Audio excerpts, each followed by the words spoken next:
Okey, selamat petang. Okey, di depan saya ni ada dua kotak lampu LED light. Shopee-nya dia tulis solar string light. Maknanya lampu yang macam tali lah, tali panjang. Okey, tapi dia ada cahaya. Okey, senang cerita kalau kalau nama kampung dia lampu lit lap lah. Okey, kita pasang pada waktu hari raya lah biasanya kan. Okey, seterusnya kita akan buka tengok macam mana. Okey, lampu ni saya beli lebih kurang RM1 lah sebab lama sangat dia punya post. Jadi saya pun dah lupa. Dua ni dalam tak sampai 30 lah. Okey, kita akan buka kedua-dua item ni. Okey, ni dua-dua.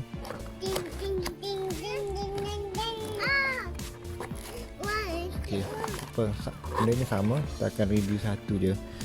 Okey, ni ni dia punya pot lah atau batang untuk kita cucuk solar. Okey, macam ni je. Okey, yang kedua, ni dia punya panel solar sekali bateri.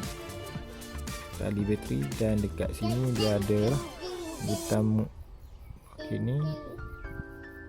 Okey, ni butang mode dan ni butang on off. Okey, saya tekan butang off. Butang on pun dia tak menyala, mungkin disebabkan tak ada arus tenaga lah, tak ada bateri kot, tak cas lagi kan, sebab benda ni dalam kotak dia gelap. Okey, tak apa,